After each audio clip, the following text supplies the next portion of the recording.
विद्यार्थी मित्रांनो, केन्सच्या रोजगार सिद्धांताचा अभ्यास आपण करीत आहोत आणि त्यातील दोन भाग आपण अभ्यासले आहेत.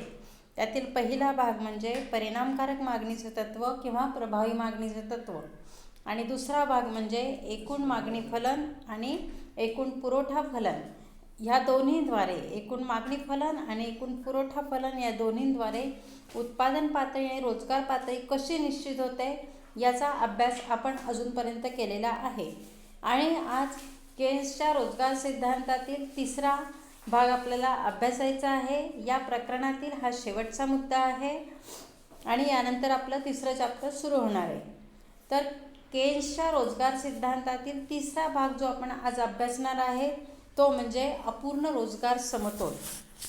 तर यापूर्वी आपण सेचा रोजगार नियम पाहिला, सेचा बाजार नियम पाहिला आणि त्यामध्ये आपण पाहिलं होतं की अर्थव्यवस्था पूर्ण रोजगार असतानाच समतोलात येते. याचा अर्थ ज्या वेळेला अर्थव्यवस्थेत पूर्ण रोजगार असतो त्याच वेळेला अर्थव्यवस्थेचा समतोल होतो. आणि सेला असं म्हणावयाचं होतं की अपूर्ण रोजगार असताना अर्थव्यवस्थेचा समतोल होत नाही. पण सेचं केन्सने हे मत खोडून टाकलेलं आहे आणि त्याने असं दाखवून दिलं की अपूर्ण रोजगार असतानाही अर्थव्यवस्थेचा समतोल हा होतो. अर्थव्यवस्थेचा समतोल होण्यासाठी पूर्ण रोजगार ही अट आवश्यक नाही. तर असं केन्सने दाखवून दिलेलं आहे. आणि आता आपण एक आकृती पाहणार आहोत. त्या आकृतीतून आपल्याला असं दिसतं आहे की अर्थव्यवस्थेमध्ये अपूर्ण रोजगार असतानाही अर्थव्यवस्थेचा समतोल हा होत असतो. तर तुमच्या समोर एक आकृती दिसत आहे. तर या आकृतीकडे नीट काळजीपूर्वक लक्ष द्या. तर या आकृतीमध्ये अक्षावर रोजगार पातळी दाखवलेली आहे आणि अक्षावर संयोजकांनी केलेली विक्री किंवा संयोजकांना मिळालेलं उत्पन्न दाखविण्यात आले आहे. तर आकृतीमध्ये एकूण पुरवठा वक्र हा एकच असून मागणी वक्र मात्र दोन आहेत. तर अ बिंदूतून निघणारा आणि पुढे अक्षाला समांतर होणारा एकूण पुरवठा वक्र हा ए पू व या नावाने दाखवलेला आहे. तो अ बिंदूतून निघतो आहे आणि ह्या स एक बिंदूच्या पुढे तो अक्षाला समांतर होत आहे. ए पू व असे त्याला नाव आहे. आणि एकूण मागणी वक्र मात्र या आकृतीमध्ये दोन आहे. एकूण पुरवठा वक्र एकच आहे आणि एकूण मागणी वक्र मात्र दोन आहे. तर र बिंदूतून निघणारा एकूण मागणी वक्र एक ए मा एक असा एक आहे आणि दुसरा ए मा दोन असा आहे. तर अशा रीतीने या आकृतीमध्ये मागणी वक्र दोन आणि पुरवठा वक्र एकच आहे. तसंच अर्थव्यवस्थेत उपलब्ध श्रमिकांची संख्या एक एवढीच आहे. तर उपलब्ध श्रमिकांची संख्या एक एवढीच आहे आणि मागणी वक्र एमा एक असताना स बिंदूमध्ये समतोल होत आहे. कारण स बिंदूमध्ये मागणी वक्र आणि पुरवठा वक्र एकमेकाला स्पर्श करत आहे. आपण एमा एक या मागणी वक्राचा विचार करतो आहोत आणि तो वक्र पुरवठा वक्राला स बिंदूत स्पर्श करतो आहे. तेथे ही रोजगाराची पातळी ठरते आहे आणि अक ही किंमत ठरत आहे. तर ही रोजगार पातळी या ठिकाणी निश्चित होत आहे ज्या ठिकाणी स बिंदूत समतोल होत आहे. मागणी पुरवठा वक्र एकमेकाला स्पर्श करत आहेत. तिथे ही श्रमिकांची संख्या आहे. पण जर आपण विचार केला तर अर्थव्यवस्थेत उपलब्ध श्रमिकांची संख्या ही एक इतकी आहे. म्हणजेच एक इतके श्रमिक बेकार आहेत आणि एवढे श्रमिक बेकार असताना सुद्धा स बिंदूच्या ठिकाणी समतोल होतो आहे. आणि हा स बिंदूच्या ठिकाणी होणारा समतोल हा अपूर्ण रोजगार पातळीचा म्हणजे अर्थव्यवस्थेत बेरोजगारी असतानाचा समतोल आहे. कारण अर्थव्यवस्थेत आणखी श्रमिक उपलब्ध आहेत. एक एवढेच श्रमिक उपलब्ध आहेत.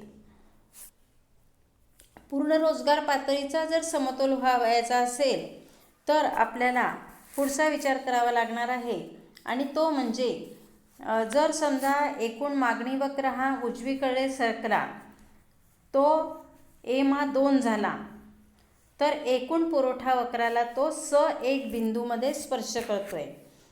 आपण असं समजूया की मागणी वाढली आणि मागणी वक्र हा वरती सरकला, तो A-2 झाला, आणि मग हा मागणी वक्र पुरवठा वक्राला 1 या बिंदूमध्ये स्पर्श करतो. तिथे परिस्थिती काय आहे हा बघू, याचा विचार करूया. तर या ठिकाणी रोजगार पातळी ही A-1 एवढी आहे आणि संयोजकांना मिळणारं उत्पन्न A-1 एवढं आहे. A-1 ही किंमत आहे. तर ह्या A-1 रोजगार पातळीला जो समतोल होतो आहे तर तो पूर्ण रोजगार पातळीचा समतोल आहे, कारण इथे उपलब्ध श्रमिकांची संख्या A-1 एवढीच आहे आणि तेवढ्याच लोकांना रोजगारसुद्धा मिळालेला आहे, आणि म्हणून 1 बिंदूच्या ठिकाणी होणारा समतोल हा पूर्ण रोजगार पातळीचा समतोल आहे. तर बिंदूच्या ठिकाणी होणारा समतोल हा अपूर्ण रोजगार पातळीचा समतोल आहे, कारण इथे अजून काही श्रमिक बेरोजगार आहेत. A-1 एवढे श्रमिक बेरोजगार आहेत. तर अशा रीतीने या आकृतीमध्ये आपल्याला दोन्ही प्रकारचे समतोल बघावयास मिळत आहे. एक पूर्ण रोजगार पातळीचा समतोल आणि एक अपूर्ण रोजगार पातळीचा समतोल. बिंदूच्या ठिकाणी होणारा समतोल हा अपूर्ण रोजगार पातळीचा समतोल आहे आणि 1 बिंदूच्या ठिकाणी होणारा समतोल हा पूर्ण रोजगार पातळीचा समतोल आहे. आणि या आकृतीवरून आपल्याला लक्षात येतं की अर्थव्यवस्थेचा समतोल होण्यासाठी अर्थव्यवस्थेत पूर्ण रोजगार असणं ही आवश्यक अट नाही, तर अपूर्ण रोजगार असताना सुद्धा अर्थव्यवस्था समतोलात येत असते, हे या आकृतीवरून आपल्याला स्पष्ट झालेले आहे. तर आता आपण केन्सच्या रोजगार सिद्धांताचं मूल्यमापन हे थोडक्यात बघणार आहोत. त्यामध्ये केन्सच्या रोजगार सिद्धांतातील गुणदोषांचा विचार आपल्याला थोडक्यात करायचा आहे. तर त्यातील पहिला मुद्दा म्हणजे परिणामकारक मागणीचं स्पष्टीकरण.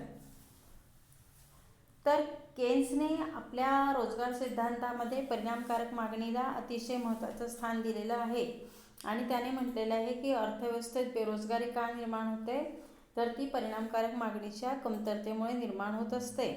आणि परिणामकारक मागणी ही उपभोग खर्च, गुंतवणूक खर्च आणि सरकारी खर्च या तिन्ही घटकांवरती अवलंबून असते. जर अर्थव्यवस्थेत बेरोजगारी निर्माण झाली तर या तिन्ही खर्चांमध्ये म्हणजेच उपभोग खर्च, गुंतवणूक खर्च आणि सरकारी खर्च या तिन्ही खर्चांमध्ये वाढ केली पाहिजे. आणि या तिन्ही खर्चांमध्ये वाढ केली तर परिणामकारक मागणीत वाढ होऊन उत्पादनात वाढ होते, रोजगारात वाढ होते आणि अर्थव्यवस्थेतील बेरोजगारी कमी होते. तर केन्सचं हे स्पष्टीकरण जे केलेलं आहे ते खरोखर योग्य आहे. दुसरा मुद्दा आहे सरकारला मार्गदर्शन. तर केन्सच्या सिद्धांतामुळे सरकारला मार्गदर्शनही मिळत आहे, कारण बेरोजगारी निर्माण झाली तर सरकारने काय केलं पाहिजे, सरकारी खर्चात कशी वाढ केली पाहिजे, हे केन्सच्या सिद्धांतातून समजतं आहे की उपभोग खर्च आणि गुंतवणूक खर्च यातील कमतरता ही सरकारने भरून काढली पाहिजे. त्यासाठी सरकारने जास्तीचा खर्च केला पाहिजे. म्हणजेच मंदीतून अर्थव्यवस्थेला बाहेर काढण्यासाठी सरकारी खर्चाची आवश्यकता असते, असं आपल्याला केन्सच्या सिद्धांतातून समजतं. तिसरा गुणाचा मुद्दा म्हणजे व्यापार चक्राचं निर्मूलन करण्यासाठी उपयोगी. तर अर्थव्यवस्था कोणतीही असो, विकसित असो, मागासलेली असो किंवा विकसनशील असो, त्या अर्थव्यवस्थेमध्ये तेजी मंदीचं चक्र हे येतच असतं आणि तेजी मंदीचा परिणाम हा अर्थव्यवस्थेतील सर्वच क्षेत्रांवर विपरीत होत असतो. तर या तेजी मंदीच्या चक्रावर नियंत्रण आणण्यासाठी काय धोरणं राबवली पाहिजे, मंदीची परिस्थिती निर्माण झाल्यास परिणामकारक मागणीत कशी वाढ केली पाहिजे, याचं स्पष्टीकरण हे केन्सच्या सिद्धांतातून होत आहे. की सरकारी हस्तक्षेपाचं महत्त्वसुद्धा त्याने त्याच्या सिद्धांतातून स्पष्ट केलं आहे की सरकारी खर्च कसा आवश्यक असतो, मंदीतून अर्थव्यवस्थेला बाहेर काढण्यासाठी सरकारने कसं धोरण राबवलं पाहिजे, हे त्याच्या सिद्धांतातून स्पष्ट होत आहे. त्याचप्रमाणे चौथा मुद्दा म्हणजे अपूर्ण रोजगार समतोल. तर सनातनपंथी अर्थतज्ज्ञांनी जे म्हटलं होतं की अर्थव्यवस्था पूर्ण रोजगार असतानाच समतोलात येते, तर हे त्यांचं म्हणणं केन्सने खोडून टाकलं आणि दाखवून दिलं की अर्थव्यवस्थेत अपूर्ण रोजगार असतानाही अर्थव्यवस्थेचा समतोल होतो. अर्थव्यवस्थेत काही लोक बेरोजगार असतानाही अर्थव्यवस्थेचा समतोल होतोय, केन्सने आकृतीद्वारे स्पष्ट केलेलं आहे. 5वा गुणाचा मुद्दा आहे की सरकारी हस्तक्षेपाचे महत्त्व. सनातनपंथी अर्थतज्ज्ञांनी सरकारी हस्तक्षेपाला विरोध केला होता. त्यांच्या मते सरकारचा हस्तक्षेप हा मर्यादित असावा, पण केन्सने आपल्या रोजगार सिद्धांतामध्ये सरकारी हस्तक्षेपाचं महत्त्व कसं असतं, सरकारी हस्तक्षेपाची गरज काय असते, आर्थिक विकास करण्यासाठी, व्यापार चक्राचं निर्मूलन करण्यासाठी सरकारी हस्तक्षेप कसा आवश्यक आहे आणि सरकारने तेजीमंदीच्या परिस्थितीचं निर्मूलन करण्यासाठी काय केलं पाहिजे याचं मार्गदर्शन हे केन्सच्या सिद्धांतातून आपल्याला होत असतं. 6वा गुणाचा मुद्दा म्हणजे सनातनपंथीयांच्या सिद्धांतापेक्षा वेगळा व सरस सिद्धांत. केन्सने सनातनपंथीय सिद्धांतातील अनेक दोष दाखवून आपला स्वतंत्र रोजगार सिद्धांत मांडला. सनातनपंथी सिद्धांतात बेरोजगारी का निर्माण होते, ती कशी दूर करता येईल याचं योग्य स्पष्टीकरण मिळत नव्हतं. केन्सने आपल्या रोजगार सिद्धांतामध्ये बेरोजगारीची वास्तववादी कारणं सांगून बेरोजगारी दूर करण्याचे उपाय कोणते आहेत हे पण सांगितलेलं आहे.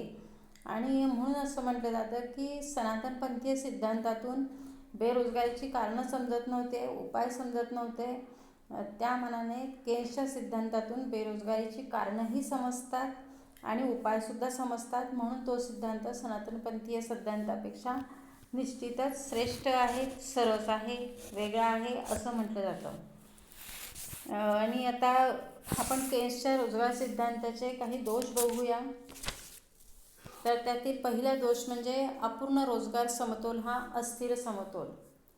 तर केन्सने आपल्या रोजगार सिद्धांतामध्ये जो अपूर्ण रोजगार समतोल सांगितला की अर्थव्यवस्था बेरोजगारी अर्थव्यवस्थेत असतानाही समतोलात येते, अपूर्ण रोजगार असतानाही समतोलात येते. पण काही अर्थतज्ज्ञांनी केन्सच्या ह्या अपूर्ण रोजगार समतोलावर टीका केलेली आहे आणि त्या अर्थतज्ज्ञांमध्ये हिग्स, हेझलिट, हेबरलर हे अर्थतज्ज्ञ आहेत. त्यांच्या मते अपूर्ण रोजगार समतोल हा स्थिर नसतो, तो अस्थिर असतो आणि स्थिर समतोल व्हायचा असेल तर अर्थव्यवस्था पूर्ण रोजगाराची पातळीला असतानाच स्थिर समतोल होतो. म्हणजेच त्यांच्या मते अपूर्ण रोजगार समतोल हा स्थिर समतोल नाही आणि स्थिर समतोल व्हायचा असेल तर अर्थव्यवस्थेमध्ये पूर्ण रोजगार असणं गरजेचं असतं असं या अर्थतज्ज्ञांनी म्हटलेलं आहे. आणि दुसरा दोष म्हणजे पुरवठा फलनाकडे दुर्लक्ष. तर केन्सने आपल्या रोजगार सिद्धांतात मागणी फलनावर जास्त लक्ष केंद्रित केलं आहे, पुरवठा फलनाकडे त्याने दुर्लक्ष केलं आहे. परंतु हे चुकीचं आहे, कारण मागणी इतकाच पुरवठा हा घटक महत्त्वाचा असतो. किंमत पातळी ह्या दोन्ही घटकांवर ठरत असते. मागणी आणि पुरवठा या दोन्ही घटकांवरून किंमत पातळी ठरत असते. आणि म्हणून केन्सने आपल्या रोजगार सिद्धांतात परिणामकारक मागणीचं तत्त्व सांगितलं, पण त्याचबरोबर त्याने पुरवठ्याचा विचार केला नाही. तर त्याने पुरवठ्याचा सुद्धा विचार करणं गरजेचं होतं. तिसरा मुद्दा म्हणजे अल्पकाळाचा विचार. तर केन्सच्या रोजगार सिद्धांतात फक्त अल्पकाळाचा विचार केलेला आहे. त्याचा सिद्धांत फक्त अल्पकाळात लागू होतो, परंतु हे चुकीचे आहे. अर्थशास्त्र हे दीर्घकाळाचा विचार करते आणि हे लक्षात घेऊन केन्सने रोजगार सिद्धांत मांडत असताना दीर्घकाळाचा विचार करणं सुद्धा आवश्यक होतं. कारण मनुष्य हा मर्त्य असला तरी समाज हा चिरंतन नसतो. मनुष्य हा आज असला तरी तो उद्या नसतो, पण समाज मात्र दीर्घकाळ टिकणारा असतो. आणि केन्सने ह्या दीर्घकाळ टिकणाऱ्या समाजाचा विचार करून दीर्घकाळाचा विचार आपल्या रोजगार सिद्धांतात करायला पाहिजे होता. चौथा दोष असा सांगितला जातो की केवळ विकसित अर्थव्यवस्थांचाच विचार. तर केन्सने रोजगार सिद्धांत मांडताना फक्त विकसित अर्थव्यवस्थांचा विचार केला आहे. पण जगात फक्त विकसित अर्थव्यवस्थाच असतात का? तर नाही. तर विकसित अर्थव्यवस्थांबरोबर उलट विकसित अर्थव्यवस्थांपेक्षा अविकसित किंवा विकसनशील अर्थव्यवस्था ह्या जास्त प्रमाणावर असतात आणि त्यांचा विचार करून केन्सने रोजगार सिद्धांत मांडायला पाहिजे होता. म्हणजेच केन्सने जो रोजगार सिद्धांत मांडला आहे तो विकसित अर्थव्यवस्थांमध्ये लागू होतो, पण तो विकसनशील किंवा मागासलेल्या अर्थव्यवस्थांमध्ये लागू होत नाही. त्या अर्थव्यवस्थांमध्ये तो निरुपयोगी आहे. आणि शेवटचा दोष म्हणजे सूक्ष्म घटकांकडे दुर्लक्ष. केन्सचा रोजगार सिद्धांत फक्त समग्रलक्षी घटकांकडे लक्ष देतो. उदाहरणार्थ एकूण मागणी, एकूण पुरवठा, एकूण उत्पन्न अशा समग्रलक्षी घटकांचाच विचार केन्सने आपल्या सिद्धांतात केलेला आहे. सूक्ष्म घटकांकडे त्याने दुर्लक्ष केले आहे. व्यक्तिगत उत्पन्न, व्यक्तिगत मागणी, व्यक्तिगत पुरवठा अशा व्यक्तिगत स्वरूपांच्या घटकांचा त्याने विचार केला नाही. वास्तविक त्याने सूक्ष्म घटकांचाही विचार करणं आवश्यक होतं. जरी केन्सच्या सिद्धांतात असे दोष काही असले तरीसुद्धा केन्सचा सिद्धांत हा सरस आहे, श्रेष्ठ आहे आणि 1929ची महामंदी दूर करण्यात केन्सची भूमिका ही फार मोठी आहे आणि म्हणून केन्सचा सिद्धांत हा सरस आहे आणि परिस्थितीला लागू होणारा आहे असे म्हटले जाते.